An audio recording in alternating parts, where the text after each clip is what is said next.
Thank you, Sam, and thank you so much to NextGen Policy for hosting this really important and critically timed event. I'm Natalia Abrams. I'm the president at Student Debt Crisis Center, joined today by my colleague Sabrina Calazans, our managing director. And we are really honored to bring in Brian Harns. Can you say your last name for me? I'm so sorry. I should have asked ahead of time. Oh, no, that's okay. It's Harnsberger. Harnsberger, thank you. So Brian is a licensed psychologist and co-owner of a local Massachusetts psychology practice with his wife. He graduated from William James College with a doctorate in psychology and a mountain of student debt.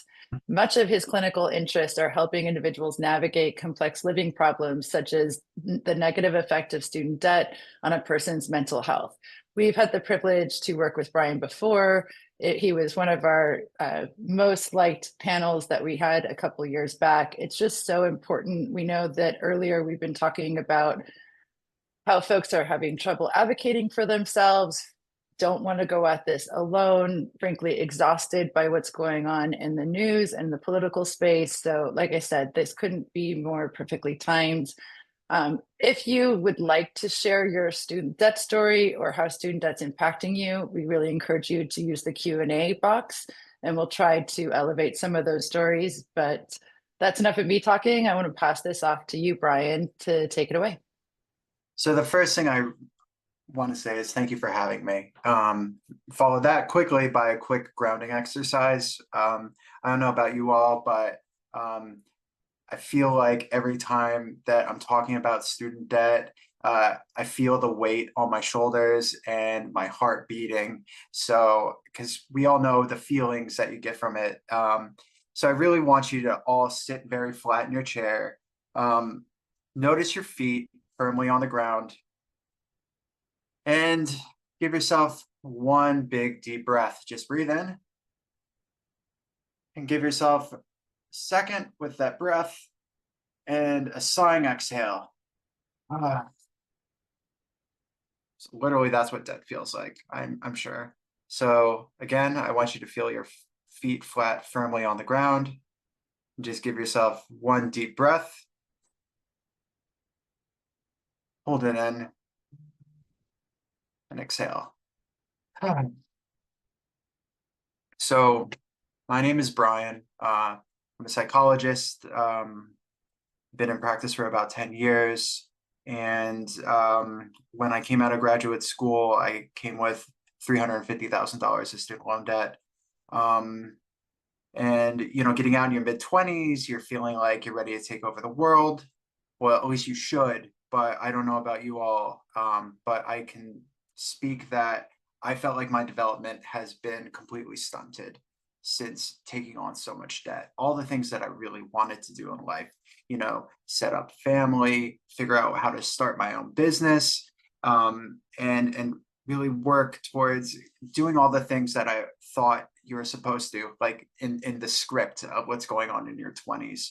But unfortunately, what I felt when I embarked in that part of my life was such anguish and pain and just demoralization of what it felt like tying my identity to debt. And I think one of the things that I'm really hoping to express to you all is you are not your student debt. You don't have to have it be attached to your identity. It's really hard to divorce yourself from that aspect of your life because of all the reminders that you get, the the deductions that happen, or knowing that like forbearance is coming up to an end and you really don't know what's going on. And unfortunately, like in the United States, one of the number one stressors in America is financial debt. And how do we navigate this? So this is something that I've been comfortable working with over the past few years, talking to other student borrowers or individuals that have really faced challenges trying to move forward with their life because of the student debt that hangs over their head.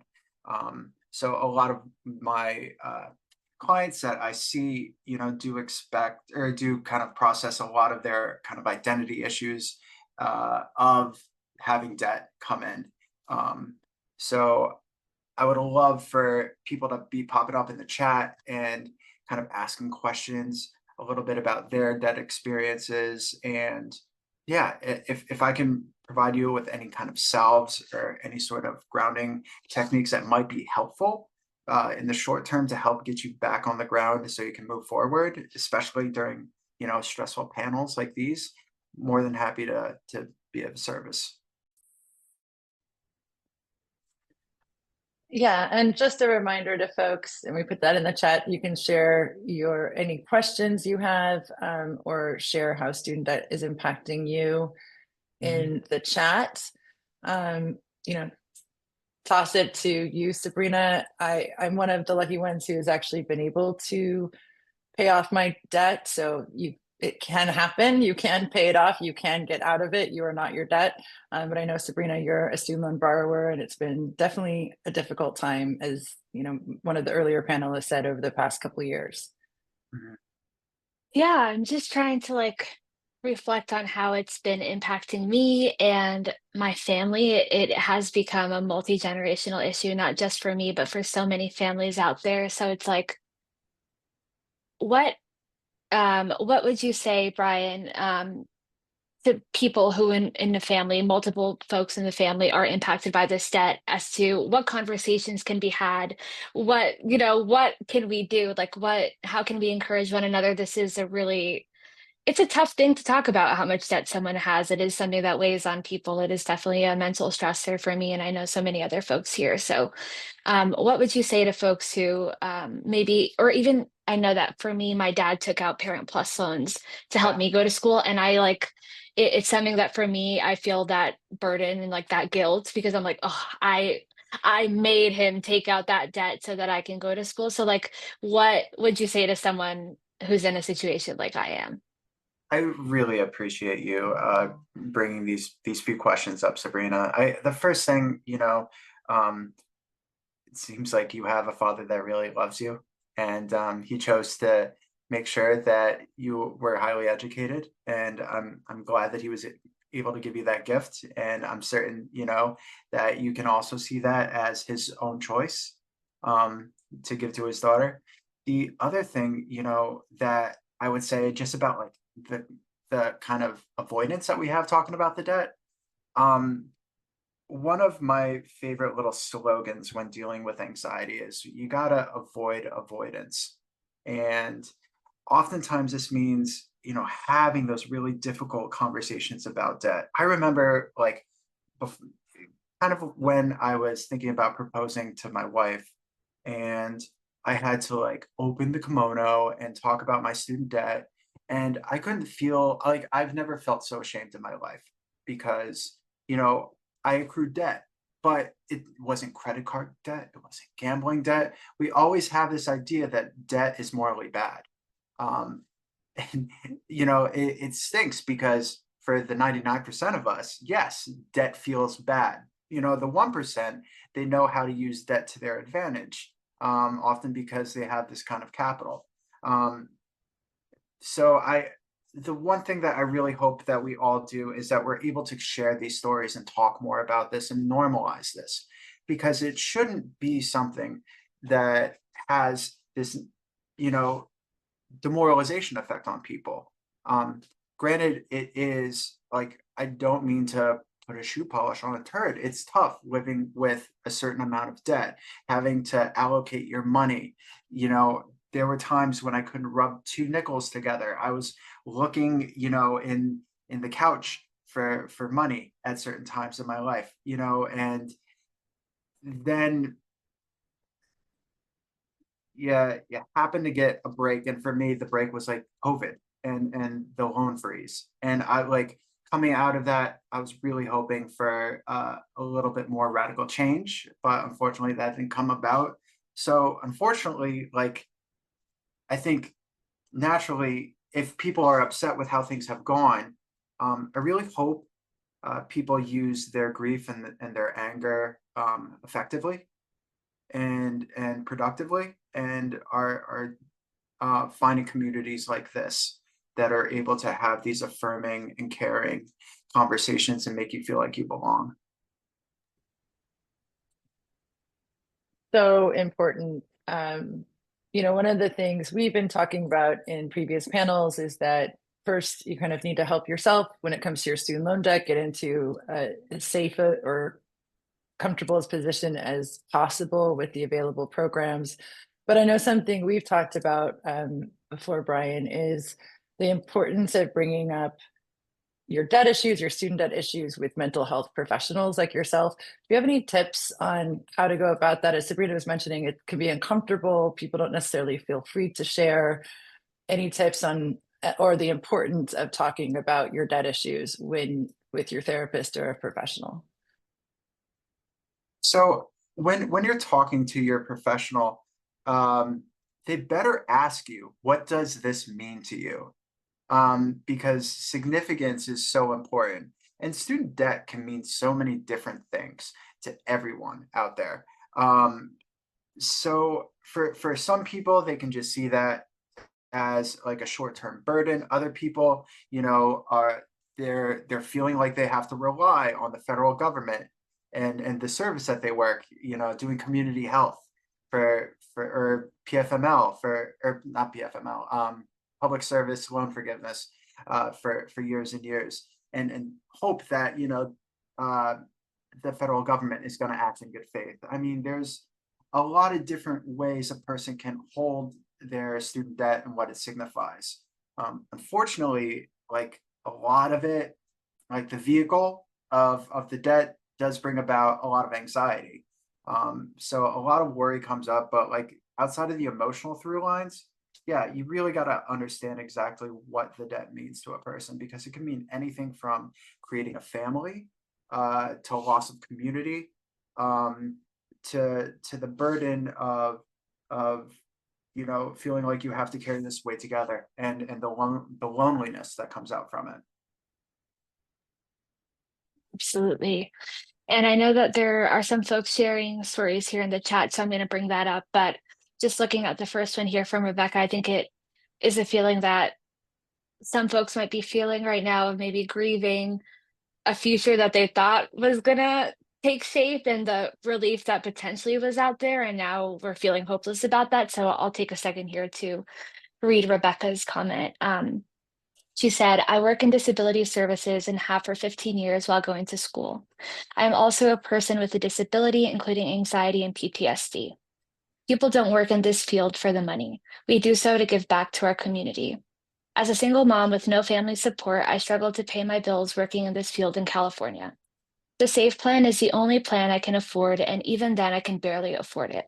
So I do have a lot of anxiety not knowing what is going to happen, especially with the Trump administration. Any words there? Yeah, you're not alone, and this is I hate using this. I'm gonna say it anyway. This is an unprecedented time of anxiety and worry and uncertainty. We have absolutely no idea what's going to happen, and we have to plan as much as we can that and being aware of what is in our control and what is out of our control. And right now, it is shrinking your world to thinking about how am I going to care for myself. And if you think about Maslow's hierarchy of needs, that little food pyramid of wellness, you got to really shrink down to those bottom ones. Just creating a safe place, creating safety. Financial safety is really difficult to achieve, especially as someone that has also worked community mental health and was in impoverished. I was getting paid an impoverished wage, and you really do have to focus in on the nickels and dimes and try to manage your money as well as you can. That's the only thing. And I know it's really hard that like a government is supposed to be supporting their people and they're failing because they're not giving us the kind of assistance that we need.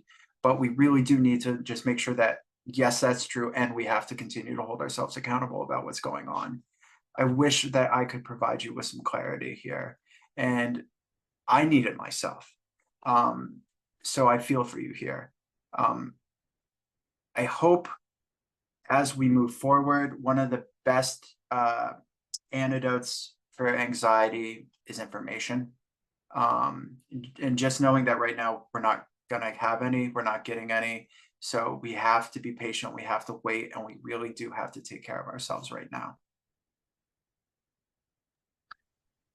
Absolutely. And on the information front, and I think this was Rebecca, and for anyone that's dealing with anxiety of lack of information, we keep encouraging you to, it's not shameless plugs, but to sign up for our organization or any of the organizations on here. We constantly make sure to provide you timely updates.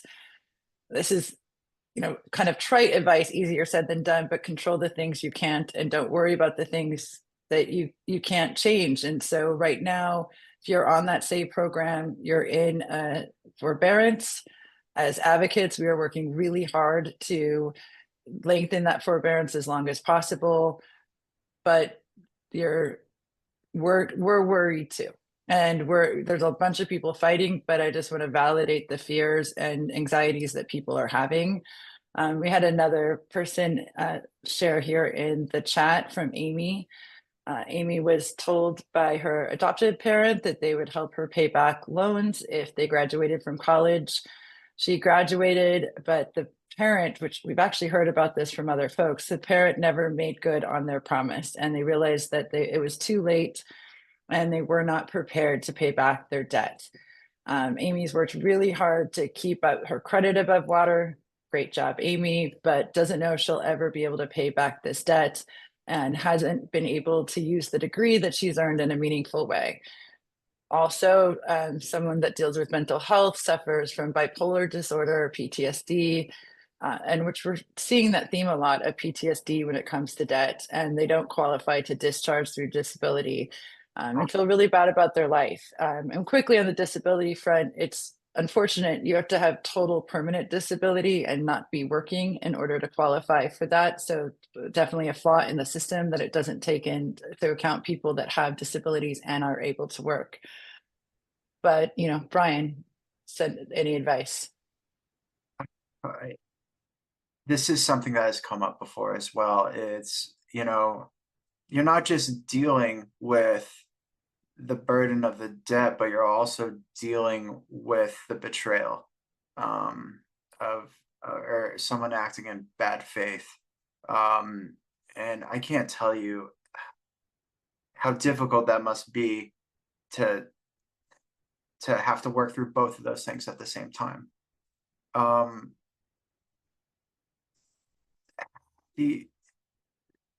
Again, the hope is this: it's going to be really hard to hold on to the hope, and that's okay as long as you have your community and your health taken care of.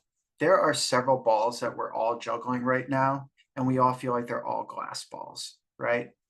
But some of these balls, work, friends, family, you drop them, they're supposed to come back, right? The debt, you feel like, it's glass, you drop it, like, hopefully we're going to find new ways to maneuver and help individuals with their debt in the future, but the one ball that is glass, it's going to be you and your own health. So please make sure that you're focusing on that right now, and allow yourself to drop some of these other balls if you have to, redouble your efforts and focus on your own health. I'm really sorry. Yeah, and I want to acknowledge, Ken, relief for veterans. There are specific laws that they can't charge more interest on a veteran loan, but not necessarily once you're in that debt. Relief. Another great place to fight for. You may want to look into public service loan forgiveness while you were serving time, and thank you so much for your service. Just another place that as advocates we need to have additional focus on. We only have a few minutes left, and my colleague Aisa asked this in the other panels. I'm going to just lift from her. But we also have a lot of organizers and leaders in their community on right now. And just wanted to ask you, Brian, any piece of advice, kind of going based off of your glass ball of how folks doing this hard work, you know, any piece of advice on how to get through the next 4 years. Together, community. Uh, you have to find your place. It feels like we are returning to like a tribalistic kind of society. And if that's the case, we need a world in order to continue to be a person. We have to find our folks that are support, that will give us love and belongingness, that will see through and past what debt is and actually see who we are as people. We cannot discount the power of solidarity within a group. The other thing that I really hope that I can leave people with is that if you are here and you are sharing, you have such courage. And I really want you to tap into that and see and empower yourself for it, because you allowed yourself to be vulnerable here. And that is a great first step in continuing to put forth and create your own community. So please, try to find your own tribes. It's going to be the thing that's going to help you through this. Yeah, absolutely. We've been saying that a lot in the previous panels, that we have to do this together. You don't have to go at this alone. I know our team's been talking about just how we can continue to go more community-based, more local. If we can't help you with your student debt, maybe we can just provide it, be a sounding board like we're doing right now with Ryan, because we just need to talk about it and get it out there. That's part of the way you were talking about addressing anxiety. It's not running from it, it's just hitting it head on.